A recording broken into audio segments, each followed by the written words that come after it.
ಎಲ್ರಿಗೂ ನಮಸ್ಕಾರ. ಮನಸ್ಪರ್ಶ ಯೂಟ್ಯೂಬ್ ಚಾನಲ್ಗೆ ಸ್ವಾಗತ. ಆತ್ಮೀಯರೇ, ಇವತ್ತು ನಾವು ಒಂದು ಹೊಸ ವಿಚಾರದ ಬಗ್ಗೆ ಮಾತಾಡ್ತಾ ಇದ್ದೇವೆ. ಬಹುಶಃ ಇದು ಎಲ್ಲರಲ್ಲೂ ಪ್ರಶ್ನೆ ಕಾಡಿರುತ್ತೆ. ಈ ಜನ ಯಾಕೆ ಸುಳ್ಳು ಹೇಳ್ತಾರೆ? ಆ ಜನ ಸುಳ್ಳು ಹೇಳಲಿಕ್ಕೆ ಕಾರಣ ಏನಾದ್ರೂ ಇದೆಯಾ ಅಂತ ಹೇಳಿ ಬಹಳಷ್ಟು ಮಂದಿ ಬಹಳಷ್ಟು ಸಂದರ್ಭಗಳಲ್ಲಿ ಯೋಚನೆ ಮಾಡಿದ್ದುಂಟು. ಬಹುಶಃ ಸುಳ್ಳು ಮನುಷ್ಯನ ಒಂದು ಕೆಟ್ಟ ಭಾಗ ಅಂತ ಕೂಡ ಕೆಲವೊಂದ್ಸತಿ ಪರಿಗಣಿಸಲಾಗುತ್ತೆ. ಹಾಗೆ ಮನುಷ್ಯನಲ್ಲಿ ಸುಳ್ಳು ಹೇಳ್ತಿದ್ದಾರೆ ಅಂತಂದ್ರೆ ಬಹುಶಃ ಆ ವ್ಯಕ್ತಿ ಕೆಟ್ಟವನು, ಅಥವಾ ಆ ವ್ಯಕ್ತಿ ಸರಿ ಇಲ್ಲ, ಆ ವ್ಯಕ್ತಿ ಬಹುಶಃ ಒಳ್ಳೆಯವನಲ್ವೇನೋ ಅನ್ನೋ ಭಾವನೆಗಳು ಬಹುತೇಕ ಮಂದಿಗಿರುವಂತ ಸಾಧ್ಯತೆಗಳು ಜಾಸ್ತಿ ಇರುತ್ತೆ. ಸೊ ಹಾಗಾಗಿ ಕೆಲವೊಂದ್ಸರಿ ಮೋಸ ಹೋಗಿರ್ತಾರೆ. ಸುಳ್ಳುಗಳಿಂದಾಗಿ ಅನೇಕ ರೀತಿಯಾದಂತಹ ಲಾಸಸ್ ಗಳಾಗಿರುತ್ತೆ, ರಿಲೇಶನ್ಶಿಪ್ ಅಲ್ಲಿ ಸಮಸ್ಯೆಗಳಾಗಿರುತ್ತೆ. ಸೊ ಹಾಗಾದ್ರೆ ಇಷ್ಟೆಲ್ಲಾ ಸಮಸ್ಯೆಗಳಾಗ್ತಾ ಇದ್ರು ಕೂಡ ನಮ್ಗೆಲ್ರಿಗೂ ಒಂದು ಪ್ರಶ್ನೆ ಕಾಡುತ್ತೆ, ಯಾಕೆ ಮನುಷ್ಯ ಸುಳ್ಳು ಹೇಳ್ತಾನೆ? ಸುಳ್ಳು ಹೇಳೋದಿಕ್ಕೆ ಏನಾದ್ರೂ ಮನೋವೈಜ್ಞಾನಿಕವಾಗಿ ಏನಾದ್ರೂ ಕಾರಣಗಳಿದೆಯಾ? ಹಾಗೆ ಸುಳ್ಳು ಹೇಳೋದ್ರಿಂದ ನಾವ್ ಏನೆಲ್ಲಾ ಸಮಸ್ಯೆಗಳನ್ನ ಅನುಭವಿಸ್ಬೇಕಾಗತ್ತೆ ಅಂತ ಹೇಳಿ ಅನೇಕ ರೀತಿಯಾದಂತ ಪ್ರಶ್ನೆಗಳು ನಮ್ಮನ್ನ ಕಾಡದೇ ಇರೋದಂತೂ ಸತ್ಯ.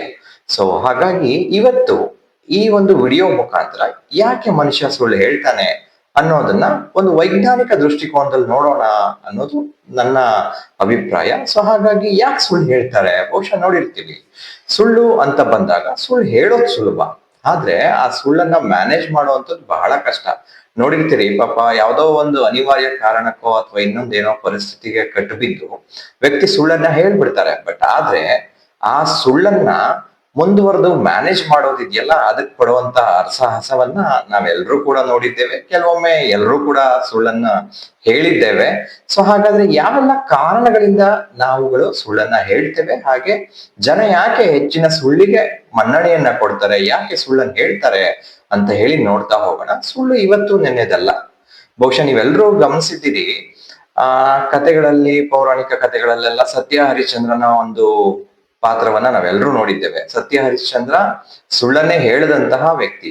ಅವನು ಸತ್ಯ ಹೇಳಿದ್ರಿಂದ ಎಷ್ಟೆಲ್ಲ ಸಮಸ್ಯೆಗಳನ್ನ ಅನುಭವಿಸ್ತಾ, ಮತ್ತೆ ಅದರಿಂದ ಸತ್ಯಕ್ಕೆ ಹೇಗೆ ಜಯ ಸಿಕ್ತು, ಸತ್ಯ ಯಾವತ್ತೂ ಕೂಡ ಮನ್ನಣೆಗೆ ಬಂದೇ ಬರುತ್ತೆ ಅನ್ನೋದನ್ನ ನಾವೆಲ್ಲರೂ ಕೂಡ ಗಮನಿಸಿದ್ದೇವೆ. ಆದ್ರೂ ಕೂಡ ನಾವೆಲ್ಲರೂ ಸುಳ್ಳನ್ನು ಹೇಳ್ತೇವೆ. ಸೊ ಹಾಗೆ ಮಹಾನ್ ಶ್ರೀಕೃಷ್ಣ ಪರಮಾತ್ಮ ಭಗವದ್ಗೀತೆಯಲ್ಲಿ ತುಂಬಾ ವಿಚಾರಗಳನ್ನ ಹೇಳ್ತಾರೆ. ಸತ್ಯಂ ಬ್ರೂಯಾತ್ ಪ್ರಿಯಂ ಬ್ರೂಯಾತ್ ಅಂತ ಹೇಳಿ ಹೇಳ್ತಾರೆ. ಅಂದ್ರೆ ಸತ್ಯ ಹೇಳ್ಬೇಕು ಅಂದ್ರೆ ನಾವು ಎಲ್ಲರೂ ಕೂಡ ಸತ್ಯವನ್ನೇ ಹೇಳ್ಬೇಕು. ಆದ್ರೆ ನಾವ್ ಹೇಳೋ ಸತ್ಯದಿಂದ ಬೇರೆಯವ್ರಿಗೆ ನೋವಾಗದೇ ಇರೋ ರೀತಿ ಹೇಳ್ಬೇಕು ಅಂತ ಹೇಳಿ ಕೃಷ್ಣ ಪರಮಾತ್ಮ ಹೇಳ್ತಾನೆ. ಹಾಗೆ ನೀವೆಲ್ರಿಗೂ ಗೊತ್ತಿದೆ, ಯುದ್ಧ ನಡೆಯೋ ಸಂದರ್ಭದಲ್ಲಿ ಕೃಷ್ಣ ಪರಮಾತ್ಮನೇ ಸುಳ್ಳನ್ನ ಹೇಳಿಸ್ತಾನೆ. ಅಶ್ವತ್ಥಾಮ ಹತಃ ಅಂತ ಹೇಳಿ ಸುಳ್ಳನ್ನ ಹೇಳಿಸ್ತಾನೆ. ಆಗ ಕೃಷ್ಣ ಕೆಲವೊಂದು ವಿವರಣೆಯನ್ನ ಕೂಡ ಕೊಡ್ತಾನೆ. ಸುಳ್ಳು ಹೇಳಿದ್ರು ಧರ್ಮಕ್ಕಾಗಿ ಅಥವಾ ಲೋಕ ಕಲ್ಯಾಣಕ್ಕಾಗಿ ಅಂತಹ ಸುಳ್ಳನ್ನೇನಾದ್ರೂ ಹೇಳಿದ್ರೆ ಅಂತಹ ಸುಳ್ಳನ್ನ ಕ್ಷಮಿಸಬಹುದು ಅಂತ ಹೇಳಿ ವಿವರಣೆಯನ್ನ ಕೊಡ್ತಾನೆ. ಸೊ ಹಾಗಾಗಿ ಇಷ್ಟೆಲ್ಲ ಗಮನಿಸಿದಾಗ ನಮ್ಗನ್ಸುತ್ತೆ, ಹೌದಲ್ವಾ, ಕೃಷ್ಣ ಪರಮಾತ್ಮನೇ ಸುಳ್ಳು ಹೇಳಿದ್ದಾನೆ. ಲೋಕ ಕಲ್ಯಾಣಕ್ಕಾಗಿ ಸುಳ್ಳು ಹೇಳೋದು ಅಥವಾ ಒಂದು ಧರ್ಮವನ್ನ ಕಾಪಾಡ್ಲಿಕ್ಕೆ ಸುಳ್ಳು ಹೇಳುವಂಥದ್ದು, ಒಂದು ಒಳ್ಳೆಯ ಕಾರ್ಯಕ್ಕೆ ಸುಳ್ಳು ಹೇಳುವಂಥದ್ದು ಒಂದು ರೀತಿಯಾದಂತ ಮನ್ನಣೀಯ ಅನ್ನೋದು ಕೆಲವೊಂದು ಕಡೆ ವಾದ ಆದ್ರೆ, ಇನ್ ಕೆಲವೊಂದು ಹೌದು, ಆದಾಗ್ಯೂ ಕೂಡ ಸುಳ್ಳು ಹೇಳೋದ್ರಿಂದ ಅನೇಕ ರೀತಿಯಾದಂತ ಸಮಸ್ಯೆಗಳಾಗ್ತದೆ ಅನ್ನೋದು ಕೂಡ ಕೆಲವರು ವಾದ. ಹಾಗಾದ್ರೆ ಏನೆಲ್ಲ ಸಮಸ್ಯೆಗಳಾಗುತ್ತೆ ಅನ್ನೋದನ್ನ ಮೊದಲು ನೋಡೋದಾದ್ರೆ, ಸೊ ಏನ್ ಸಮಸ್ಯೆ ಆಗತ್ತೆ ಸುಳ್ಳು ಹೇಳೋದ್ರಿಂದ? ಒಂದು ವಿಶ್ವಾಸ ಅಂತ ಇರುತ್ತೆ. ವ್ಯಕ್ತಿಗಳ ನಡುವೆ, ಸಂಬಂಧಗಳ ನಡುವೆ ವಿಶ್ವಾಸ ಅಂತ ಹೇಳಿ ಒಂದು ಡೆವಲಪ್ ಆಗಿರುತ್ತೆ. ಆ ವಿಶ್ವಾಸವನ್ನ ನಾವು ಕಳ್ಕೊಳ್ತೇವೆ. ಬಹುಶಃ ನೀವು ನೋಡಿರ್ಬೋದು, ಈಗ ಒಂದು ಗಾಜಿನ ಲೋಟ ಅಂದ್ಕೊಳ್ಳಿ, ಆ ಲೋಟವನ್ನ ಹೊಡೆದಾಕಿದ್ರೆ ಬಹುಶಃ ನಾವು ಆ ಗಾಜಿನ ಲೋಟವನ್ನ ಜೋಡಿಸಬಹುದು. ಆದ್ರೆ ಅದ್ರ ಮೇಲಿರುವಂತ ಮಾರ್ಕ್, ಒಡೆದೋಗಿರುವಂತ ಮಾರ್ಕ್ ನ ನಾವು ಜೋಡಿಸ್ಲಿಕ್ಕೆ ಆಗ್ತದ ಅಂದ್ರೆ ಖಂಡಿತವಾಗಿಯೂ ಇಲ್ಲ. ಸೊ ಹಾಗೆ ಅದೇ ರೀತಿಯಾಗಿ ಒಬ್ಬ ವ್ಯಕ್ತಿ ಒಂದು ವಿಶ್ವಾಸವನ್ನ ಗಳಿಸ್ಲಿಕ್ಕೆ ಬಹುತೇಕ ಸಮಯವನ್ನ ತಗೊಂಡಿರ್ತಾನೆ. ಆ ವಿಶ್ವಾಸ ಒಂದು ಸುಳ್ಳಿನಿಂದ ಹೊಡೆದೋದ್ರೆ ಅದರ ಮಾರ್ಕ್ ಹಾಗೆ ಉಳ್ಕೊಂಡ್ಬಿಡುತ್ತೆ. ಆ ವ್ಯಕ್ತಿತ್ವಗಳ ನಡುವೆಗಳಲ್ಲಿ ವ್ಯತ್ಯಾಸ, ವಿಶ್ವಾಸವನ್ನ ಕಳ್ಕೊಂಡಾಗ ಅಂತರ್ ವ್ಯಕ್ತಿ ಸಂಬಂಧಗಳಲ್ಲಿ ಅನೇಕ ರೀತಿಯಾದಂತಹ ಸಮಸ್ಯೆಗಳಾಗೋದನ್ನ ನಾವೆಲ್ಲರೂ ಕೂಡ ಗಮನಿಸಿದ್ದೇವೆ. ಇನ್ನೊಂದು ಬಹಳ ಮುಖ್ಯವಾಗಿ, ಇತ್ತೀಚಿನ ದಿನಗಳಲ್ಲಿ ನಾವೆಲ್ಲರೂ ಸುಳ್ಳನ್ನು ಹೇಳ್ತಿದ್ದೀವಿ, ಅದಕ್ಕೆ ತಕ್ಕಂಗೆ ಮಾನಸಿಕವಾಗಿ ಶಾಂತಿಯನ್ನು ಕೂಡ ಕಳ್ಕೊಳ್ತಾ ಇದೀವಿ. ನೋಡಿ, ಬಹುಶಃ ನಾವು ಸುಳ್ಳು ಹೇಳಿದಾಗ ಕ್ಷಣಿಕವಾಗಿ ಕೆಲವೊಂದು ತೃಪ್ತಿ ಸಿಗ್ಬೋದು, ಖುಷಿ ಸಿಗ್ಬೋದು. ಆದ್ರೆ ಅದನ್ನ ಮ್ಯಾನೇಜ್ ಮಾಡ್ಕೊಳ್ಬೇಕು ಅಂತಂದಾಗ ಬಹುಶಃ ನೀವು ಗಮನಿಸಿ ನೋಡಿ, ಯಾವ ವ್ಯಕ್ತಿ ಸುಳ್ಳು ಹೇಳ್ತಾನೋ ಅವ್ನಿಗೆ ನೆನಪಿನ ಶಕ್ತಿ ತುಂಬಾ ಚೆನ್ನಾಗಿರುತ್ತೆ. ಯಾಕೆ ಅಂತಂದ್ರೆ ಯಾವ ವ್ಯಕ್ತಿ ನೆನ್ಪಿಟ್ಕೊಳ್ಲಿಕ್ಕೆ ಸಾಧ್ಯನೋ ಆ ವ್ಯಕ್ತಿ ಮಾತ್ರ ತುಂಬಾ ಚೆನ್ನಾಗಿ ಸುಳ್ಳು ಹೇಳಲಿಕ್ಕೂ ಸಾಧ್ಯ ಆಗತ್ತೆ. ಯಾಕೆಂದ್ರೆ ನಾವು ಹೇಳೋ ಸುಳ್ಳು ಏನ್ ಹೇಳಿದೀವಿ, ಯಾರಿಗೆ ಹೇಳಿದೀವಿ, ಯಾವ ಸಂದರ್ಭಕ್ಕೆ ಹೇಳಿದೀವಿ, ಅದನ್ನ ಮ್ಯಾನೇಜ್ ಮಾಡ್ಲಿಕ್ಕೆ ನೆನ್ಪಿಟ್ಕೊಳ್ಬೇಕಾಗತ್ತೆ. ಹಾಗೆ ಅದಕ್ಕೆ ತಕ್ಕ ಹಾಗೆ ನಮ್ಮ ಬ್ರೈನ್ ಕೂಡ ಸ್ಪಂದಿಸ್ಬೇಕಾಗತ್ತೆ. ಸೊ ಅದರಿಂದಾಗಿ ಏನ್ ಮಾಡ್ತೇವೆ, ಪ್ರತಿ ಸಂದರ್ಭನೂ ಕೂಡ ನಾವ್ ಏನ್ ಮಾಡ್ತಾ ಹೋಗ್ತೀವಿ, ನಾವ್ ಹೇಳಿದ್ದನ್ನ ಸುಳ್ಳನ್ನ ಮ್ಯಾನೇಜ್ ಮಾಡ್ಲಿಕ್ಕೆ ಹೆಚ್ಚಿನ ಸಮಯ ಕೊಡ್ತಾ ಹೋಗ್ತೀವಿ. ಸೊ ಇರೋದನ್ನ ಇಲ್ದೇ ಇರೋ ರೀತಿ, ಇಲ್ದೇ ಇರೋದನ್ನ ಇರೋ ರೀತಿ, ಹೀಗೆ ಅನೇಕ ಸರ್ಕಸ್ಗಳು ಮಾಡ್ತಾ ಮಾಡ್ತಾ ಮಾಡ್ತಾ ಮಾಡ್ತಾ ನಮ್ಮ ವಾಸ್ತವಿಕತೆಯನ್ನೇ ಮರ್ತು ಬಿಡ್ತೇವೆ. ಒತ್ತಡ ಜೀವನವನ್ನ ನಮ್ಮ ಆಹ್ವಾನಿಸ್ತೇವೆ. ಪ್ರತಿ ಸಂದರ್ಭ ಕೂಡ ಒತ್ತಡ ಇರುತ್ತೆ. ಈಗೇನಾಗುತ್ತೋ, ನೆಕ್ಸ್ಟ್ ಏನಾಗುತ್ತೋ, ಮತ್ತಿನ್ನೇನಾಗುತ್ತೋ, ಈ ಸತ್ಯ ಗೊತ್ತಾದ್ರೆ ಬಹುಶಃ ಆ ವ್ಯಕ್ತಿ ಹೇಗೆ ರೆಸ್ಪಾಂಡ್ ಮಾಡ್ತಾನೋ, ಈ ಎಲ್ಲಾ ನಕಾರಾತ್ಮಕ ಯೋಚನೆಗಳು ಒತ್ತಡವನ್ನ ಉಂಟು ಮಾಡ್ತವೆ. ಒತ್ತಡ ಉಂಟಾದಾಗ 100% ವ್ಯಕ್ತಿಯಲ್ಲಿ ಮಾನಸಿಕವಾಗಿ ಕೆಲವೊಂದು ಸಮಸ್ಯೆಗಳಾಗೋ ಸಾಧ್ಯತೆಗಳಿರುತ್ತೆ. ಆ ಮಾನಸಿಕ ಸಮಸ್ಯೆಗಳಿಂದ ಮಾನಸಿಕ ಶಾಂತಿಯನ್ನ ಕೂಡ ಕಳ್ಕೊಳ್ಳೋ ಸಂದರ್ಭಗಳು ಜಾಸ್ತಿ ಇರುತ್ತೆ. ಮುಂದುವರೆದಂತೆ ನೋಡೋದಾದ್ರೆ ಸಂಬಂಧಗಳ ನಾಶ ಆಗುತ್ತೆ. ವ್ಯಕ್ತಿಗಳ ಸಂಬಂಧದಲ್ಲಿ ನಂಬಿಕೆ ಬಹಳ ಮುಖ್ಯ. ಆ ನಂಬಿಕೆ, ಪ್ರೀತಿ, ಸ್ನೇಹ, ವಿಶ್ವಾಸ ಇವೆಲ್ಲವೂ ಕೂಡ ವೃದ್ಧಿ ಆಗುವಂಥದ್ದು ನಾವು ಆ ವ್ಯಕ್ತಿಯ ಜೊತೆ ಹೇಗೆ ಇರ್ತೇವೆ ಅನ್ನೋದ್ರಿಂದ ವೃದ್ಧಿ ಆಗ್ತಾ ಹೋಗುತ್ತೆ. ಸುಳ್ಳು ಹೇಳಿದಾಗ 100% ಆ ವ್ಯಕ್ತಿ ಪ್ರೀತಿ, ವಿಶ್ವಾಸ ಎಲ್ಲ ಕಳ್ಕೊಳ್ತಾನೆ. ಆಗ ಸಂಬಂಧಗಳಲ್ಲಿ ಕೂಡ ಅವನತಿಯನ್ನ ಕಾಣ್ತಾ ಹೋಗ್ತಾನೆ. ಆತ್ಮಗೌರವ ಕಡಿಮೆ ಆಗ್ತಾ ಹೋಗುತ್ತೆ. ಹೇಗೆ ಆತ್ಮಗೌರವ ಕಡಿಮೆ ಆಗುತ್ತೆ ಅಂದ್ರೆ, ವ್ಯಕ್ತಿ ಸುಳ್ಳು ಹೇಳೋದ್ರಿಂದ ಆತ್ಮಗೌರವ ಹೇಗೆ ಕಡಿಮೆ ಆಗುತ್ತೆ ಅನ್ನೋದು ಪ್ರಶ್ನೆ ಇರ್ಬೋದು. ಸೊ ನೋಡಿ, ಬೇರೆ ವ್ಯಕ್ತಿಗೆ ನಂಬಿಸ್ಬೇಕು ಅಂತ ಹೇಳಿ ನಾವು ತುಂಬಾ ಸುಳ್ಳನ್ನು ಹೇಳ್ತೀವಿ, ಅಥವಾ ಸಂದರ್ಭವನ್ನ ಬ್ಯಾಲೆನ್ಸ್ ಮಾಡ್ಲಿಕ್ಕೆ ಸುಳ್ಳನ್ನು ಹೇಳ್ತೀವಿ. ಆ ಸುಳ್ಳನ್ನು ಹೇಳಿದಂತ ಸಂದರ್ಭಗಳಲ್ಲಿ ಬಹುಶಃ ಎದುರುಗಡೆ ಇರುವಂತ ವ್ಯಕ್ತಿಗೆ ಗೊತ್ತಿಲ್ಲದೆ ಇರ್ಬೋದು ನಾನು ಸುಳ್ಳು ಹೇಳ್ತಿದ್ದೀನಿ ಅಂತ. ನಾನು ತುಂಬಾ ಚೆನ್ನಾಗಿ ಮ್ಯಾನೇಜ್ ಮಾಡ್ಬೋದು, ಆದ್ರೆ ನನ್ನ ಮನಸ್ಸಿಗೆ ಅದು ಖಂಡಿತವಾಗಿ ಗೊತ್ತಿದ್ದೇ ಇರುತ್ತೆ. ಸೊ ಆ ಒಂದು ಪಾಪ ಪ್ರಜ್ಞೆ ಇರ್ಬೋದು, ಅಥವಾ ಗಿಲ್ಟ್, ಏನ್ ತಪ್ಪಿತಸ್ಥ ಭಾವನೆ ಅಂತ ಏನ್ ಕರಿತೀವಿ, ಅದು ನಮ್ಮನ್ನ ಕಾಡ್ಲಿಕ್ಕೆ ಶುರು ಆಗತ್ತೆ. ಪ್ರತಿ ಕ್ಷಣವಾಗಿ ಕಾಡಕ್ ಶುರುವಾದಾಗ ನಮ್ಗೆ ವಿಶ್ವಾಸ ಎಲ್ಲಿ ಹುಟ್ಲಿಕ್ಕೆ ಸಾಧ್ಯ ಆಗತ್ತೆ? ವ್ಯಕ್ತಿಗೆ ವಿಶ್ವಾಸನೇ ಇಲ್ಲ ಅಂತಂದಾಗ ಹೊಸ ಹೊಸ ಕಾರ್ಯಗಳಲ್ಲಿ ಹೇಗೆ ಅವ್ನು ತೊಡಗಿಸ್ಕೊಳ್ಳಿಕ್ಕಾಗತ್ತೆ? ಸೊ ಹಾಗಾಗಿ ಆತ್ಮಗೌರವ ವೃದ್ಧಿ ಆಗೋದು ಕೂಡ ಸುಳ್ಳಿನಿಂದ ಕಡಿಮೆ ಆಗ್ತಾ ಬರುತ್ತೆ. ಹಾಗೆ ಒಂದಂತೂ ನಾವು ಅರ್ಥ ಮಾಡ್ಕೊಳ್ಳೇಬೇಕು, ಸತ್ಯ ಒಂದಲ್ಲ ಒಂದಿನ ಬಯಲಾದೇ ಆಗತ್ತೆ. ಯಾಕೆಂದ್ರೆ ನಾವು ಸುಳ್ಳನ್ನ ತುಂಬಾ ದಿನ ಮ್ಯಾನೇಜ್ ಮಾಡ್ಲಿಕ್ಕೆ ಆಗಲ್ಲ. ಒಂದು ಗಾದೆನೇ ಇದೆ, ಸುಳ್ಳಿನ ಕಾಳು ಬಹಳ ಚಿಕ್ಕದು ಅಂತ. ಸೊ ಅಂದ್ರೆ ನಾವು ಸುಳ್ಳನ್ನ ಬಹಳಷ್ಟು ದಿನ ಬ್ಯಾಲೆನ್ಸ್ ಮಾಡ್ಕೊಂಡು ಹೋಗ್ಲಿಕ್ಕೆ ಸಾಧ್ಯ ಆಗಲ್ಲ. ಖಂಡಿತವಾಗಿಯೂ ಒಂದಲ್ಲ ಒಂದು ದಿನ ಅದು ಆಚೆ ಬಂದಾಗ ಅದರಿಂದ ಆಗುವಂತಹ ಅನುಕೂಲಗಳಿಗಿಂತ ಅನಾನುಕೂಲಗಳೇ ಜಾಸ್ತಿ. ಸೊ ಹೀಗೆ ಅನೇಕ ರೀತಿಯಾದಂತಹ ಸಮಸ್ಯೆಗಳನ್ನು ಏನೋ ಎದುರಿಸ್ತಿದ್ದಾನೆ. ಹೌದು, ನಮಗೂ ಕೂಡ ಗೊತ್ತಿದೆ ಸಮಸ್ಯೆಗಳಿದಾವೆ. ಸುಳ್ಳು ಹೇಳೋದ್ರಿಂದ ಅನೇಕ ಸಮಸ್ಯೆಗಳಾಗ್ತವೆ. ಇವನ್ ಪ್ರಿಯವಾದಂತ ಸುಳ್ಳು ಹೇಳೋದ್ರಿಂದ ಕೆಲವೊಂದ್ಸತಿ ಅನುಕೂಲಗಳಾಗುತ್ತೆ, ಮತ್ತೆ ಈ ತರ ಸುಳ್ಳುಗಳನ್ನೇ ಹೇಳ್ಕೊಳ್ತಾ ಹೋಗೋದ್ರಿಂದ ಅನೇಕ ಅನಾನುಕೂಲಗಳು ಆಗುತ್ತೆ. ಯಾಕೆ ವ್ಯಕ್ತಿ ಸುಳ್ಳು ಹೇಳ್ತಾನೆ? ಇದಕ್ಕೆ ಅನುಗುಣವಾಗಿ ಏನಾದ್ರೂ ನಾವನ್ನ ವೈಜ್ಞಾನಿಕ ದೃಷ್ಟಿಕೋನದಿಂದ ಇದನ್ನ ನೋಡಬಹುದ್ವಿಯೇ ಅಂತ ನಾವು ಪ್ರಶ್ನೆ ಮಾಡ್ಕೊಳ್ಳೋದಾದ್ರೆ, ಹೌದು, ಖಂಡಿತವಾಗಿಯೂ ಸಾಧ್ಯ ಇದೆ. ಸುಳ್ಳನ್ನ ಹೇಳೋದಿಕ್ಕೆ ಕಾರಣ ಕೆಲವೊಂದು ವೈಜ್ಞಾನಿಕ ವಿಶ್ಲೇಷಣೆಗಳನ್ನ ಕೂಡ ನಾವು ನೋಡ್ಬೋದಾಗತ್ತೆ. ಸೊ ಹಾಗಾದ್ರೆ ಏನೆಲ್ಲ ವೈಜ್ಞಾನಿಕ ವಿಶ್ಲೇಷಣೆಗಳಿದೆ? ಮನುಷ್ಯ ಸುಳ್ಳು ಹೇಳೋದಿಕ್ಕೆ ವೈಜ್ಞಾನಿಕವಾಗಿ ಏನಾದ್ರೂ ಕಾರಣಗಳಿದೆಯಾ ಅಂತ ನೋಡೋದಾದ್ರೆ ಖಂಡಿತವಾಗಿದೆ. ಅದನ್ನ ಒಂದೊಂದಾಗಿ ಈಗ ನೋಡ್ತಾ ಹೋಗೋಣ. ಬಹುಶಃ ಗಮನಿಸಿ ನೋಡಿ, ನಮ್ಮ ಮೆದುಳು ಬಹಳಷ್ಟು ಮುಖ್ಯವಾದಂತಹ ಅಂಗ ನಮ್ಮ ದೇಹದಲ್ಲಿ. ಸೊ ಮೆದುಳಿನಲ್ಲಿ ಆಗ್ತಕ್ಕಂತಹ ಕೆಲವೊಂದು ಬದಲಾವಣೆಗಳಿರ್ಬೋದು, ಹಾಗೂ ಮೆದುಳು ಸ್ವೀಕರಿಸುವಂತಹ ರೀತಿ, ಮೆದುಳು ರೆಸ್ಪಾನ್ಸ್ ಮಾಡುವಂತ ರೀತಿ ಕೆಲವೊಂದು ಸಾರಿ ಎಷ್ಟೋ ರೀತಿಯಾದಂತಹ ನಮ್ಮ ವರ್ತನೆ, ಹಾಗೆ ನಮ್ಮ ದಿನಚರಿ, ಇದಕ್ಕೆಲ್ಲದಕ್ಕೂ ಕೂಡ ಕಾರಣ ಆಗಿರುತ್ತೆ. ಸೊ ಹಾಗಾಗಿ ಮೊದಲನೇದಾಗಿ ನೋಡೋದಾದ್ರೆ, ಮೆದುಳು ಅಪಾಯದಿಂದ ರಕ್ಷಿಸಿಕೊಳ್ಳಲು ತಂದೆ ಆದಂತ ರಕ್ಷಣಾ ತಂತ್ರಗಳನ್ನ ಬಳಸೋಕ್ ಶುರುವಾಗತ್ತೆ. ಸೊ ಅದರಿಂದ ಕೂಡ ವ್ಯಕ್ತಿ ಜಾಸ್ತಿ ಸುಳ್ಳನ್ನ ಹೇಳಲಿಕ್ಕೆ ಶುರು ಮಾಡ್ತಾನೆ. ಸೊ ಹಾಗಾದ್ರೆ ಮೆದುಳು ಬಳಸ್ಕೊಳ್ಳುವಂತ ರಕ್ಷಣಾ ತಂತ್ರಗಳು ನಮ್ಗೆ ಸುಳ್ಳನ್ನ ಹೇಗೆ ಜಾಸ್ತಿ ಮಾಡುತ್ತೆ ಅನ್ನೋ ಪ್ರಶ್ನೆ ನಿಮ್ದಾದ್ರೆ, ಒಂದು ಬಹುಶಃ ನೀವು ನೋಡಿ, ಥ್ರೆಟ್ ರೆಸ್ಪಾಂಡ್ ಅಂತ ಹೇಳಿ ಕರಿತೀವಿ ನಾವು. ಥ್ರೆಟ್ ರೆಸ್ಪಾಂಡ್ ಅಂತ ಹೇಳಿ ಕರಿತೀವಿ ಅಂದ್ರೆ, ಒಬ್ಬ ವ್ಯಕ್ತಿಗೆ ಈಗೇನೋ ಒಂದು ಸಂದರ್ಭ ಬಂತು, ಆ ಸಂದರ್ಭ ಬಂದಿದ್ರಿಂದ ನಾನು ಆ ಸಂದರ್ಭದಲ್ಲಿ ಸುಳ್ಳನ್ನು ಹೇಳಲಿಲ್ಲ ಅಂತಂದ್ರೆ ನನಗೆ ಅವಮಾನ ಆಗತ್ತೆ, ಶಿಕ್ಷೆ ಆಗತ್ತೆ, ಮತ್ತೆ ಬೇರೆಯವ್ರ ಎದುರಿಗೆ ನನಗೆ ಒಂದ್ ರೀತಿಯಂತ ಮುಜುಗರ ಆಗತ್ತೆ ಅನ್ನುವಂತ ಸಂದರ್ಭದಲ್ಲಿ ವ್ಯಕ್ತಿ ಏನ್ ಮಾಡ್ತಾನೆ, ಸುಳ್ಳನ್ನ ಹೇಳಲಿಕ್ಕೆ ಶುರು ಮಾಡ್ತಾನೆ. ಸೊ ಆ ಸುಳ್ಳನ್ನ ಹೇಳಲಿಕ್ಕೆ ಶುರು ಮಾಡಿದಾಗ ಏನಾಗುತ್ತೆ, ಆ ಸಂದರ್ಭ, ಪ್ರಸ್ತುತ ಸಂದರ್ಭ, ಈಗೇನೋ ಒಂದು ಸಮಸ್ಯೆ ಬಂದಿದೆ, ಆ ಸಮಸ್ಯೆ ಬಂದಾಗ ಇಮ್ಮಿಡಿಯೇಟ್ ಅದಕ್ಕೊಂದು ಸೊಲ್ಯೂಷನ್ ಅನ್ನ ಹುಡ್ಕೊಳ್ಳಿಕ್ಕೆ ನಮ್ಮ ಬ್ರೈನ್ ಏನ್ ಮಾಡುತ್ತೆ, ಸಿದ್ಧತೆ ಆಗುತ್ತೆ. ಅದನ್ನ ಥ್ರೆಟ್ ರೆಸ್ಪಾಂಡ್ ಅಂತ ಹೇಳಿ ಕರಿತೀವಿ. ಇಮ್ಮಿಡಿಯೇಟ್ ಏನೋ ಒಂದು ಸಂದರ್ಭ ಬಂತು, ಆ ಸಂದರ್ಭಕ್ಕೆ ತಕ್ಕ ಹಾಗೆ ನಾನು ಸ್ಪಂದಿಸ್ಲೇಬೇಕು. ಸ್ಪಂದಿಸೋದಕ್ಕೆ ಸುಳ್ಳು ಈಸಿ ಆದಂತಹ ಒಂದು ರಕ್ಷಣಾತ್ಮಕ ತಂತ್ರ. ಸೊ ಹಾಗಾಗಿ ನಾನು ಅದನ್ನ ಈಸಿಯಾಗಿ ಬಳಸ್ಕೊಳ್ತೀನಿ. ಉದಾಹರಣೆ ನೋಡೋದಾದ್ರೆ, ಒಬ್ಬ ವಿದ್ಯಾರ್ಥಿ ಅಂತ ನೋಡೋಣ. ಪ್ರಶ್ನೆ ಮಾಡಿದ್ರೆ ಆ ವ್ಯಕ್ತಿಯ ರೆಸ್ಪಾನ್ಸ್ ಏನಿರ್ಬೋದು, ಸತ್ಯ ಏನೇ ಇರ್ಬೋದು, ಅವ್ನು ಓದದೇ ಇರ್ಬೋದು ಅಥವಾ ಸರಿಯಾದ ರೀತಿಯಲ್ಲಿ ಅಧ್ಯಯನ ನಡೆಸದೇ ಇರ್ಬೋದು. ಆದ್ರೆ ಅವ್ನು ಹೇಳುವಂತ ಒಂದೊಂದು ಉದಾಹರಣೆ ಅಂತ ನೋಡೋದಾದ್ರೆ, ಅಯ್ಯೋ ಈ ಬಾರಿ ಪ್ರಶ್ನೆ ಪತ್ರಿಕೆ ಬಹಳ ಕಷ್ಟ ಇತ್ತು, ಕಳೆದ 10 ವರ್ಷಕ್ಕೆಲ್ಲ ಕಂಪೇರ್ ಮಾಡಿದ್ರೆ ಈ ವರ್ಷ ತುಂಬಾ ಕಷ್ಟವಾಗಿರ್ತಕ್ಕಂಥ ಪ್ರಶ್ನೆಗಳನ್ನೇ ಕೇಳಿದ್ರು, ಅದರಿಂದಾಗಿ ನಾನು ಒಳ್ಳೆ ಮಾರ್ಕ್ಸ್ ತಗೊಳ್ಲಿಕ್ಕೆ ಆಗ್ಲಿಲ್ಲ. ಸೊ ಅಂದ್ರೆ ವಿದ್ಯಾರ್ಥಿ ನಿಜವಾಗ್ಲೂ ಅವನ ಉದ್ದೇಶ ಬೇರೆಯವ್ರಿಗೆಲ್ಲ ಚೀಟ್ ಮಾಡ್ಬೇಕು ಅಂತ ಅಲ್ಲ. ಸೊ ತನ್ನನ್ನ ತಾನು ರಕ್ಷಿಸ್ಕೊಳ್ಳೋದಕ್ಕೆ ತನ್ನ ಬ್ರೈನ್ ಹುಡ್ಕೊಂಡಂತ ಒಂದು ಕಾರಣ. ಸೊ ಎಷ್ಟೋ ಸಾರಿ ನಮ್ಮ ಮೆದುಳು ಒಂದು ರಕ್ಷಣಾತ್ಮಕ ಕ್ರಿಯೆಯನ್ನ ಹುಡ್ಕೊಳ್ಳುತ್ತೆ. ಸೊ ಹಾಗಾಗಿ ಸುಳ್ಳುಗಳನ್ನ ಹೇಳಲಿಕ್ಕೆ ಅದು ಕೂಡ ಒಂದು ಮುಖ್ಯ ಕಾರಣ ಆಗೋ ಸಾಧ್ಯತೆಗಳು ಜಾಸ್ತಿ ಇರುತ್ತೆ. ಸೊ ಬಹಳಷ್ಟು ಮುಖ್ಯವಾಗಿ ಇನ್ನೊಂದು ಕಾರಣ ನೋಡೋದಾದ್ರೆ, ಫ್ರೀ ಫ್ರಾಂಟಲ್ ಕಾರ್ಟೆಕ್ಸ್ ಅಂತ ಹೇಳಿ ಕರಿತೇವೆ.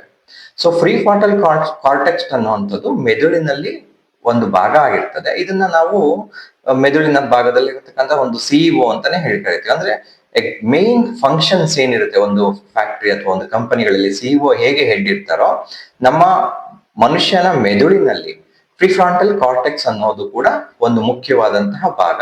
ಈ ಭಾಗದ ಮುಖ್ಯವಾದ ಕೆಲಸ ಏನಪ್ಪಾ ಅಂತಂದ್ರೆ, ಬಹಳಷ್ಟು ಮುಖ್ಯವಾದಂತಹ ಕಾರ್ಯಗಳನ್ನ ಇದು ಮಾಡುತ್ತೆ. ಅಂದ್ರೆ ಕಾಗ್ನಿಟಿವ್ ಸ್ಕಿಲ್ಸ್ ಅಂತ ಕರಿತೀವಿ, ಪ್ರಾಬ್ಲಮ್ ಸಾಲ್ವಿಂಗ್ ಇರ್ಬೋದು, ಡಿಸಿಷನ್ ಮೇಕಿಂಗ್ ಇರ್ಬೋದು, ಸೊ ಯೋಚನೆ ಮಾಡುವಂಥದ್ದು ಇರ್ಬೋದು, ಒಂದು ನಿರ್ಧಾರ ತಗೊಳ್ಳುವಂಥದ್ದು ಇರ್ಬೋದು, ಒಂದು ಸಂದರ್ಭಕ್ಕೆ ತಕ್ಕ ಹಾಗೆ ನಾನು ಹೇಗೆ ವರ್ತಿಸ್ಬೇಕು ಅಂತ ಹೇಳಿ ಯೋಚನೆ ಮಾಡುವಂತ ಕೆಪಾಸಿಟಿ ಈ ಒಂದು ಮೆದುಳಿನ ಭಾಗಕ್ಕೆ ಚೆನ್ನಾಗಿರೋದ್ರಿಂದ ಏನಾಗುತ್ತೆ, ಇದು ತುಂಬಾ ಚೆನ್ನಾಗಿ ಕಾರ್ಯನಿರ್ವಹಿಸೋದ್ರಿಂದ ವ್ಯಕ್ತಿ ಯೋಚನೆ ಮಾಡ್ತಾನೆ, ಯಾವ ಸಂದರ್ಭದಲ್ಲಿ ಹೇಗೆ ರಿಯಾಕ್ಟ್ ಮಾಡ್ಬೇಕು, ಹೇಗೆ ರೆಸ್ಪಾಂಡ್ ಮಾಡ್ಬೇಕು ಅನ್ನೋದನ್ನ ಯೋಚನೆ ಮಾಡ್ತಾ ಮಾಡ್ತಾ ಮಾಡೋದ್ರಿಂದ ಏನಾಗುತ್ತೆ, ಅವನಿಗೆ ಅನೇಕ ಅವಕಾಶಗಳು ಸಿಗ್ತಾ ಹೋಗುತ್ತೆ, ಆಪ್ಷನ್ ಸಿಗ್ತಾ ಹೋಗುತ್ತೆ. ಸೊ ಆ ಸಂದರ್ಭಗಳಲ್ಲಿ ಈಸಿಯಾಗಿ ಸಿಗುವಂತ ಆಪ್ಷನ್ಗಳು ಯಾವುವು, ಸುಳ್ಳು ಹೇಳುವಂಥದ್ದು, ತಪ್ಪಿಸ್ಕೊಳ್ಳುವಂಥದ್ದು. ಸೊ ಹಾಗಾಗಿ ಈ ಒಂದು ಫ್ರೀಫ್ರಾಂಟಲ್ ಕಾರ್ಟೆಕ್ಸ್ ಬ್ರೈನ್ ನ ಫಂಕ್ಷನ್ ತುಂಬಾ ಚೆನ್ನಾಗಿ ವ್ಯಕ್ತಿಯಲ್ಲಿ ಇರೋದ್ರಿಂದ ಕೂಡ ವ್ಯಕ್ತಿ ತುಂಬಾ ಚೆನ್ನಾಗಿ ಸುಳ್ಳು ಹೇಳಲಿಕ್ಕೆ, ಹೆಚ್ಚಿನದಾಗಿ ಒಂದು ಬೇರೆ ಒಂದು ಉದಾಹರಣೆಯನ್ನೇ ಕ್ರಿಯೇಟ್ ಮಾಡ್ಲಿಕ್ಕೆ ಸಾಧ್ಯ ಆಗುವಂಥದ್ದು ಈ ಬ್ರೈನ್ ಫಂಕ್ಷನ್ ಇಂದ. ಸೊ ಅದು ಒಂದು ಕಾರಣ. ಮತ್ತೆ ಅಮೆಗ್ಡಲಾ ಅಂತ ಮತ್ತೊಂದು ಭಾಗ, ಇದು ಕಿವಿಯ ಹಿಂಭಾಗದಲ್ಲಿ ಒಂದು ಬಾದಾಮಿ ಆಕಾರದಲ್ಲಿರುತ್ತೆ. ಸೊ ಈ ಒಂದು ಭಾಗದ ಮುಖ್ಯ ಕಾರ್ಯ ಏನಪ್ಪಾ ಅಂತಂದ್ರೆ, ನಮ್ಮ ಎಮೋಷನ್ಸ್ ನ ಪ್ರೊಡ್ಯೂಸ್ ಮಾಡುವಂಥದ್ದು. ಬಹುಶಃ ನೀವು ಗಮನಿಸಿ, ಒಬ್ಬ ವ್ಯಕ್ತಿ ಮೊದಲನೇ ಬಾರಿ ಒಂದು ಮಗು ಅಥವಾ ಒಬ್ಬ ವ್ಯಕ್ತಿ ಸುಳ್ಳು ಹೇಳ್ತಿದ್ದಾನೆ ಅಂತಂದಾಗ ಅವನಲ್ಲಿ ಕೆಲವೊಂದು ಭಾವನೆಗಳು ಉಂಟಾಗತ್ತೆ. ಭಯ ಆಗತ್ತೆ, ಆತಂಕ ಆಗತ್ತೆ, ಗಾಬರಿ ಆಗತ್ತೆ. ಯಾರೋ ಏನೋ ಕಂಡಿಡಿದ್ ಬಿಟ್ರೆ ನನ್ಗೆ ಏನಾಗ್ಬಿಡುತ್ತೆ, ನನ್ನನ್ನ ಬೈತಾರೇನೋ, ಈ ತರದ್ದೆಲ್ಲ ಭಾವನೆಗಳು ಬರುತ್ತೆ. ಎಷ್ಟೋ ಸಂದರ್ಭದಲ್ಲಿ ಈ ಭಾವನೆಗಳು ನಮ್ಮನ್ನ ಕೆಲವೊಂದು ಕೆಲಸವನ್ನ ಮಾಡದೇ ಇರೋ ರೀತಿ ಕಂಟ್ರೋಲ್ ಮಾಡ್ಲಿಕ್ಕೂ ಕೂಡ ಸಹಕಾರಿಯಾಗತ್ತೆ. ಆದ್ರೆ ಈ ಭಾವನೆಗಳು ಮೊದಲ ಸಾರಿ ಬಂದಂಗೆ ಪದೇ ಪದೇ ನಾವು ಅದೇ ಕೆಲಸವನ್ನ ಮಾಡ್ತಾ ಹೋದಾಗ, ಬಹುಶಃ ಫಸ್ಟ್ನೇ ಸಾರಿ ನಾನು ಮಾಡಿದಾಗ ಭಯ ಅನ್ನಿಸ್ಬೋದು, ಗಾಬರಿ ಅನ್ನಿಸ್ಬೋದು. ಆದ್ರೆ ಪದೇ ಪದೇ ಅದೇ ರೀತಿಯಾಗಿ ನನ್ನ ವರ್ತನೆಗಳನ್ನ ಕಂಟಿನ್ಯೂ ಮಾಡ್ತಾ ಹೋದಾಗ ಏನಾಗತ್ತೆ, ಆ ಭಾವನೆಗಳಲ್ಲಿ ಬದಲಾವಣೆಗಳಾಗ್ತಾ ಹೋಗುತ್ತೆ. ಕಂಫರ್ಟ್ ಆಗ್ತೀವಿ. ನಾವ್ ಯಾವುದೇ ಕೆಲಸವನ್ನ ಮೊದಲನೇ ದಿನ ಮಾಡೋದಕ್ಕೂ ಹಾಗೆ ಎಕ್ಸ್ಪೀರಿಯನ್ಸ್ ಆದ್ಮೇಲೆ ಮಾಡೋದಕ್ಕೂ ತುಂಬಾ ವ್ಯತ್ಯಾಸಗಳಿರುತ್ತೆ. ಸೊ ಹೀಗೆ ನಾವು ಪದೇ ಪದೇ ಸುಳ್ಳನ್ನ ಹೇಳಲಿಕ್ಕೆ ಶುರು ಮಾಡಿದಾಗ ನಮ್ಮ ಭಾವನೆಗಳಲ್ಲಿ ಕೂಡ ವ್ಯತ್ಯಾಸಗಳಾಗುತ್ತೆ. ಸೊ ಎಷ್ಟೋ ಸಾರಿ ಈ ಬ್ರೈನ್ ಫಂಕ್ಷನ್ಸ್ ಹೇಗಪ್ಪಾ ಅಂತಂದ್ರೆ, ಸೊ ನಾವೇನು ಆಕ್ಷನ್ ಮಾಡ್ತೀವಿ ಅದಕ್ಕೆ ತಕ್ಕಂಗೆ ಅದು ಸ್ಪಂದಿಸೋದಕ್ಕೆ ಶುರುವಾಗ್ಬಿಡುತ್ತೆ. ಸೊ ಇದು ಕೂಡ ಭಾವನೆಗಳು ಕೂಡ ಸಹಾಯ ಮಾಡ್ಲಿಕ್ಕೆ ಶುರುವಾಗತ್ತೆ. ಸೊ ನಾವು ನೋಡಿದಾಗೆ ಮೊದಲನೇ ಭಾಗದಲ್ಲಿ ಫ್ರೀಫ್ರಾಂಟಲ್ ಕಾರ್ಟೆಕ್ಸ್ ಅಲ್ಲಿ ಏನೋ ಒಂದು ಯೋಚನೆ ಮಾಡ್ತೀವಿ. ಓಕೆ, ನಾನಿವಾಗ ಈ ವ್ಯಕ್ತಿನ ಯಾಮಾರಿಸ್ಬೇಕು, ಸುಳ್ಳು ಹೇಳಿ ನಂಬಿಸ್ಬೇಕು ಅಂತ ಯೋಚನೆ ಮಾಡಿದ್ರೆ, ನನಗೆ ತುಂಬಾ ಬೇಜಾರಾಗಿದೆ ಅಂತ ತೋರ್ಸ್ಕೊಳ್ಬೇಕು ಅಂತ ನಾನು ಯೋಚನೆ ಮಾಡಿದೀನಿ ಅಂತಂದ್ರೆ, ಈ ಅಮೆಗ್ಡಲಾ ಏನ್ ಮಾಡುತ್ತೆ, ನನಗೆ ಸಪೋರ್ಟ್ ಸಿಸ್ಟಮ್ ಆಗಿ ಹೆಲ್ಪ್ ಮಾಡುತ್ತೆ. ಭಾವನೆಗಳನ್ನ ಹುಟ್ಟಾಕ್ಲಿಕ್ಕೆ ಹೆಲ್ಪ್ ಮಾಡುತ್ತೆ. ಹೇಗ್ ಹೆಲ್ಪ್ ಮಾಡುತ್ತೆ, ಅಳು ಬರ್ಸುತ್ತೆ, ದುಃಖ ಬರ್ಸುತ್ತೆ. ಸೊ ಹೀಗೆ ಒಂದು ಸಪೋರ್ಟಿವ್ ಸಿಸ್ಟಮ್ ಆಗಿ ಕೂಡ ಕೆಲಸ ಮಾಡ್ಲಿಕ್ಕೆ ಶುರು ಮಾಡುತ್ತೆ. ಸೊ ಅದರಿಂದಾಗಿ ಕೂಡ ವ್ಯಕ್ತಿ ಏನ್ ಮಾಡ್ತಾನೆ, ತುಂಬಾ ಚೆನ್ನಾಗಿ ಬೇರೆಯವ್ರಿಗೆ ನಂಬಿಸುವ ರೀತಿಯಲ್ಲಿ ಸುಳ್ಳು ಹೇಳೋದಕ್ಕೆ ಶುರು ಮಾಡ್ತಾನೆ. ಸೊ ಹಾಗಾಗಿ ಈ ಒಂದು ಬ್ರೈನ್ ಫಂಕ್ಷನ್ ಕೂಡ ಎಷ್ಟೋ ಸಾರಿ ಸುಳ್ಳು ಹೇಳಲಿಕ್ಕೆ ಕಾರಣ ಆಗುತ್ತೆ. ಬಹಳ ಮುಖ್ಯವಾಗಿ ಇನ್ನೊಂದು ನಾವು ಗಮನಿಸಿದ್ದೀವಿ, ಈ ರಿವಾರ್ಡ್ ಸಿಸ್ಟಮ್ ಅಂತ ಹೇಳಿ ಕರಿತೀವಿ. ಈ ಬಹುಮಾನ ವ್ಯವಸ್ಥೆ ಅಂತ, ಒಬ್ಬ ವ್ಯಕ್ತಿಯ ವರ್ತನೆ ರೂಪುಗೊಳ್ಬೇಕಾದ್ರೆ ಹಾಗೆ ಅದು ಮುಂದುವರಿಬೇಕಾದ್ರೆ ಅವನಿಗೆ ಸಿಗುವಂತ ಮನ್ನಣೆ ಬಹಳ ಮುಖ್ಯ ಆಗತ್ತೆ, ಅದಕ್ಕೆ ಸಿಗುವಂತಹ ಗೌರವ ಕೂಡ ಬಹಳ ಮುಖ್ಯ ಆಗತ್ತೆ. ಸೊ ನಾವು ಅದನ್ನ ರಿವಾರ್ಡ್ ಸಿಸ್ಟಮ್ ಅಂತ ಹೇಳಿ ಕರಿತೀವಿ. ಸೊ ಯಾವುದೇ ಒಬ್ಬ ವ್ಯಕ್ತಿ ಯಾಕೆ ಸುಳ್ಳು ಹೇಳ್ತಾನೆ, ಯಾಕೆ ಮೋಸ ಮಾಡ್ಬೇಕು ಅಂದ್ಕೊಳ್ತಾನೆ, ಯಾಕೆ ಸುಳ್ಳು ಹೇಳ್ತಾನೆ ಅಂತಂದ್ರೆ ಅದರಿಂದ ಸಿಗುವಂತ ಕೆಲವೊಂದು ಅನುಕೂಲಗಳೇನಿರುತ್ತೆ. ಕೆಲವು ವ್ಯಕ್ತಿ ಸುಳ್ಳು ಹೇಳಿದಾಗ ದುಡ್ಡು ಸಿಗ್ಬೋದು, ಒಂದು ಯಶಸ್ಸು ಸಿಗ್ಬೋದು, ಅಥವಾ ರೆಕಗ್ನೇಷನ್ ಸಿಗ್ಬೋದು. ಅದ್ಯಾವುದು ದೀರ್ಘಕಾಲಿಕವಲ್ಲದೆ ಇರ್ಬೋದು. ಆದ್ರೆ ಆ ಪ್ರಸ್ತುತ ಸಂದರ್ಭದಲ್ಲಿ ಸಿಗುವಂತಹ ಈ ರಿಇನ್ಫೋರ್ಸ್ಮೆಂಟ್ ಗಳೇನಿರುತ್ತೆ, ಈ ರಿವಾರ್ಡ್ ಸಿಸ್ಟಮ್ ಗಳೇನಿರುತ್ತೆ, ಆ ರಿವಾರ್ಡ್ ಸಿಸ್ಟಮ್ ಅವನ ಆ ವರ್ತನೆಯನ್ನ ಪ್ರಚೋದಿಸುತ್ತೆ. ಅಂದ್ರೆ ಸುಳ್ಳು ಹೇಳೋದಕ್ಕೆ ಪ್ರಚೋದನೆ ಕೊಡ್ಲಿಕ್ಕೆ ಶುರುವಾಗತ್ತೆ. ಆ ಸುಳ್ಳನ್ನ ಹೇಳ್ತಾ ಹೇಳ್ತಾ ಹೇಳ್ತಾ ಆ ಬಹುಮಾನ ಸಿಗ್ತಾ ಹೋದಂಗೆ ಏನಾಗತ್ತೆ, ಓ ನನಗೆ ಸುಳ್ಳು ಹೇಳೋದ್ರಿಂದ ಈ ಬಹುಮಾನ ಸಿಗುತ್ತೆ. ಸೊ ಆಗ ಏನಾಗುತ್ತೆ, ನಮ್ಮ ಮೆದುಳಿನಲ್ಲಿ ಕೆಲವೊಂದು ಹ್ಯಾಪಿ ಕೆಮಿಕಲ್ಸ್ ಅಂತ ಹೇಳಿ ಕರಿತೀವಿ. ಸೊ ಹ್ಯಾಪಿ ಕೆಮಿಕಲ್ಸ್ ಅಂತ ನೋಡಿದಾಗ ಡೊಪಮಿನ್ ಅಂತ ನೋಡ್ತೇವೆ. ಸೊ ಡೊಪಮಿನ್ ಈಸಿಯಾಗಿ ರಿಲೀಸ್ ಆಗ್ಲಿಕ್ಕೆ ಶುರು ಆಗುತ್ತೆ.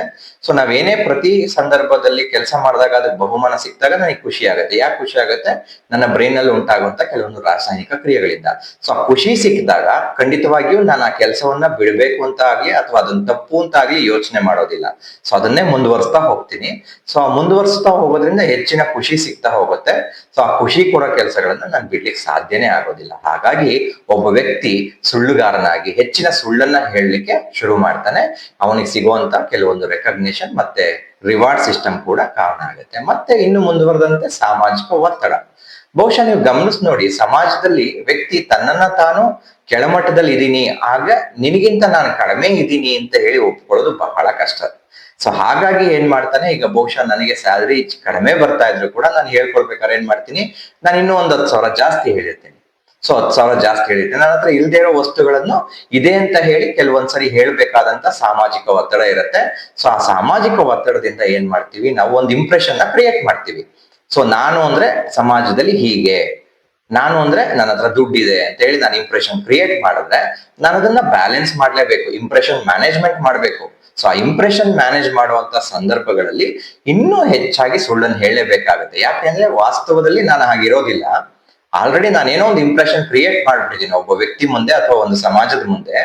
ಸೊ ಆ ಇಂಪ್ರೆಷನ್ ನಾನು ಸೇಮ್ ವೇನಲ್ಲೇ ಕಂಟಿನ್ಯೂ ಮಾಡ್ಬೇಕು. ಇಲ್ಲ ಅಂದ್ರೆ ನನ್ಗೆ ಅದನ್ನ ತಡ್ಕೊಳ್ಳಿಕ್ಕಾಗ್ಲಿ ಸಹಿಸ್ಕೊಳ್ಳೋದಿಕ್ಕಾಗ್ಲಿ ಆಗೋದಿಲ್ಲ. ನನ್ನ ಮನಸ್ಸು ರೆಡಿ ಇರೋದಿಲ್ಲ ಆಗುವಂತ ಅನಾಹುತಗಳನ್ನ ಅಥವಾ ಅನಾನುಕೂಲಗಳನ್ನ ಸ್ವೀಕರಿಸುವಂತ ಮನಸ್ಪತಿ ನನ್ನ ಮನಸ್ಸಿಗಿರೋದಿಲ್ಲ. ಸೊ ಹಾಗಾಗಿ ಏನ್ ಮಾಡುತ್ತೆ, ಆ ಒಂದು ಭಯದಿಂದ, ಆ ಒಂದು ಒತ್ತಡದಿಂದ ಇನ್ನೂ ಹೆಚ್ಚಿನದಾಗಿ ಸುಳ್ಳುಗಳನ್ನ ಹೇಳಲಿಕ್ಕೆ ನಾನು ಮುಂದಾಗ್ತೇನೆ. ಸೊ ಇನ್ನು ಮುಂದುವರೆದಂತೆ ಕೆಲವೊಂದ್ಸರಿ ನೋಡಿರಬಹುದು, ಸಂಬಂಧಗಳನ್ನ ಉಳಿಸ್ಕೊಳ್ಳಿಕ್ಕೂ ಕೂಡ ಎಷ್ಟೋ ಜನರು ಸುಳ್ಳುಗಳನ್ನ ಹೇಳ್ತಾರೆ. ಸೊ ಇದು ಬಹುಶಃ ಸಿಹಿಯಾದ ಸುಳ್ಳು ಅಂತ ಹೇಳಿದ್ರೆ ತಪ್ಪಾಗ್ಲಾರದು, ಅಥವಾ ಬಿಳಿ ಸುಳ್ಳು ಅಂತ ಹೇಳಿ ಕೂಡ ನಾವು ಕರಿಬೋದಾಗತ್ತೆ. ಒಂದು ಉದಾಹರಣೆ ಮುಖಾಂತರ ನೋಡೋದಾದ್ರೆ, ಈಗ ಒಬ್ಬ ನಿಮ್ಮ ಕ್ಲೋಸ್ ಫ್ರೆಂಡ್ ಯಾರೋ ಬರ್ತಾರೆ, ಒಂದು ಹೊಸ ಬಟ್ಟೆನ ಹಾಕೊಂಡ್ ಬಂದಿರ್ತಾರೆ. ಸೊ ಹಾಕೊಂಡ್ ಬಂದಾಗ ನಿಮ್ಮನ್ನ ಕೇಳ್ತಾರೆ, ಸೊ ಹೇಗಿದೆ ಬಟ್ಟೆ ಅಂತ ಕೇಳ್ತಾರೆ. ಸೊ ನಿಮ್ಗೆ ಬಹುಶಃ ಆ ಬಟ್ಟೆ ಇಷ್ಟ ಆಗದೆ ಇರ್ಬೋದು, ಆದ್ರೆ ನಿಮ್ಮ ಉದ್ದೇಶ ನಿಮ್ಮ ಮತ್ತೆ ನಿಮ್ಮ ಸ್ನೇಹಿತರ ನಡುವೆ ಒಂದು ಒಳ್ಳೆ ಸಂಬಂಧ ವೃದ್ಧಿ ಆಗ್ಬೇಕು ಅನ್ನೋ ಕಾರಣಕ್ಕೂ ಕೂಡ ಕೆಲವೊಂದ್ಸತಿ ಹೌದು ತುಂಬಾ ಚೆನ್ನಾಗಿದೆ, ನಿನ್ ತುಂಬಾ ಚೆನ್ನಾಗಿ ಮ್ಯಾಚ್ ಆಗ್ತಿದೆ, ಎಲ್ಲಿ ತಗೊಂಡೆ, ಸೊ ಬಹಳ ತುಂಬಾ ಚೆನ್ನಾಗಿದೆ ಬಟ್ಟೆ ಅಂತ ಹೇಳಿ ಅದ್ರ ಬಗ್ಗೆ ನಿಮಗೆ ಆಸಕ್ತಿ ಇಲ್ಲದೆ ಇದ್ರು ಕೂಡ ಅಥವಾ ಸತ್ಯಕ್ಕೆ ದೂರವಾಗಿದ್ರು ಕೂಡ ಕೆಲವೊಂದು ಸುಳ್ಳನ್ನ ಹೇಳ್ಬೇಕಾಗತ್ತೆ. ಯಾವ ಸುಳ್ಳು ಬೇರೆಯವ್ರಿಗೆ ಅನಾನುಕೂಲವನ್ನ ಉಂಟು ಮಾಡೋದಿಲ್ವೋ ಅಂತ ಸುಳ್ಳು ಓಕೆ ಅನ್ನೋ ಒಂದು ಮನೋಭಾವನೆ ಬಹಳಷ್ಟು ಮಂದಿ ಅಲ್ಲಿ ನಾವು ನೋಡಿದ್ದೇವೆ. ಸೊ ಅದ್ರ ಜೊತೆಯಲ್ಲಿ ಸಿಹಿಯಾದ ಸುಳ್ಳು ಕೆಲವೊಂದ್ಸರಿ ಸಂಬಂಧಗಳ ವೃದ್ಧಿಗೂ ಕೂಡ ಕಾರಣ ಆಗತ್ತೆ. ಸೊ ಹಾಗಾಗಿ ಕೂಡ ಮನುಷ್ಯ ಸುಳ್ಳನ್ನ ಹೇಳಲಿಕ್ಕೆ ಮುಂದಾಗ್ತಾನೆ. ಸೊ ಹೀಗೆ ತನಗಾಗುವಂತಹ ಒಂದು ಸಮಸ್ಯೆಯನ್ನ ಕಂಟ್ರೋಲ್ ಮಾಡ್ಲಿಕ್ಕಿರ್ಬೋದು, ಹಾಗೆ ತನಗೆ ಸಿಗುವಂತ ಅನುಕೂಲಗಳಿಗಾಗಿರ್ಬೋದು, ಹಾಗೆ ತನ್ನನ್ನ ತಾನು ಒಂದು ವಿಶಿಷ್ಟ ರೀತಿಯಲ್ಲಿ ಗುರುತಿಸಿಕೊಳ್ಳುವಂತಹ ಒಂದು ಹಂಬಲದಲ್ಲಿ ಮಾನವ ಏನ್ ಮಾಡ್ತಾನೆ, ಸುಳ್ಳುಗಳನ್ನ ಹೇಳ್ತಾ ಹೋಗ್ತಾನೆ. ಆ ಒಂದು ಇಂಪ್ರೆಷನ್ ಕ್ರಿಯೇಟ್ ಆದ ನಂತರ ಖಂಡಿತವಾಗಿಯೂ ಅದನ್ನ ಮ್ಯಾನೇಜ್ ಮಾಡ್ಲೇಬೇಕಾಗತ್ತೆ. ಅವನಿಗೆ ಬೇಕೋ ಬೇಡವೋ ಗೊತ್ತಿಲ್ಲ, ಮ್ಯಾನೇಜ್ ಮಾಡ್ಲೇಬೇಕಾದಂತ ಪರಿಸ್ಥಿತಿ ಅವನೇ ತಂದ್ಕೊಳ್ಳೋದ್ರಿಂದ ಖಂಡಿತವಾಗಿಯೂ ಮುಂದೆ ಸುಳ್ಳುಗಳ ಸರಮಾಲೆಯನ್ನೇ ಸೃಷ್ಟಿಸ್ಬೇಕಾಗತ್ತೆ. ಒಬ್ಬ ವ್ಯಕ್ತಿ ಸುಳ್ಳು ಹೇಳ್ತಿದ್ದಾನೆ ಅಂದ್ರೆ ಖಂಡಿತವಾಗಿಯೂ ಅದರಿಂದನೇ ಅವನನ್ನ ಕೆಟ್ಟವನು ಅಂತ ಆಗ್ಲಿ ಅಥವಾ ಒಬ್ಬ ವ್ಯಕ್ತಿ ಸರಿ ಇಲ್ಲ ಅಂತ ಆಗ್ಲಿ ಆ ಒಂದು ಆಧಾರವನ್ನ ಇಟ್ಕೊಂಡು ನಾವು ಜಡ್ಜ್ ಮಾಡೋದು ತಪ್ಪಾಗತ್ತೆ. ಖಂಡಿತವಾಗಿಯೂ ಸುಳ್ಳು ಅಕ್ಸೆಪ್ಟ್ ಮಾಡುವಂತಹ ಒಂದು ವಿಚಾರವಲ್ಲದೆ ಇದ್ರೂ ಕೂಡ ಅನೇಕ ವಿಚಾರಗಳಲ್ಲಿ ಅದು ಮನುಷ್ಯನ ಸಮತೋಲನಕ್ಕೆ ತರುವಂತ ಸಾಧ್ಯತೆಗಳು ಮಾಡಿದ್ರು ಕೂಡ ಸತ್ಯಕ್ಕೆ ಯಾವತ್ತಿದ್ರೂ ಒಂದಲ್ಲ ಒಂದು ದಿನ ಜಯ ಸಿಕ್ಕೇ ಸಿಗತ್ತೆ. ನಾವೆಲ್ಲರೂ ಮೊದಲೇ ಹೇಳಿದಾಗೆ ಸತ್ಯ ಹರಿಶ್ಚಂದ್ರನ ಕಥೆಯಲ್ಲಿ ಅನೇಕ ಕಷ್ಟಗಳು ಬಂದ್ವು, ಅನೇಕ ಸಮಸ್ಯೆಗಳು ಬಂದ್ವು, ಅವನ್ನೆಲ್ಲ ಎದುರಿಸಿ ನಿಂತಾಗ ಸತ್ಯಕ್ಕೆ ಯಾವತ್ತಿದ್ರೂ ಜಯ ಇದ್ದೇ ಇರುತ್ತೆ ಅನ್ನೋದನ್ನ ನಾವು ಅನೇಕ ಕಥೆಗಳ ಮುಖಾಂತರ, ನಮ್ಮ ಅನುಭವಗಳ ಮುಖಾಂತರ ನೋಡಿದ್ದೇವೆ. ಆದಾಗ್ಯೂ ನಾವ್ ಯಾಕೆ ಸುಳ್ಳು ಹೇಳ್ತಿದ್ದೇವೆ ಅನ್ನೋದನ್ನ ತಿಳ್ಕೊಳ್ಳೋದ್ರ ಜೊತೆಯಲ್ಲಿ ಒಂದನ್ನ ನಾವು ಅರ್ಥ ಮಾಡ್ಕೊಳ್ಳೇಬೇಕು. ಸುಳ್ಳಿನಿಂದ ಗೆಲ್ಬಹುದು, ಆದ್ರೆ ಗೌರವದಿಂದ ಬದುಕಲಿಕ್ಕೆ ಕಷ್ಟ ಆಗ್ಬೋದು ಅನ್ಸುತ್ತೆ. ಯೋಚನೆ ಮಾಡಿ, ನಿಮ್ಗೇನ್ ಅನ್ಸುತ್ತೆ? Thank you.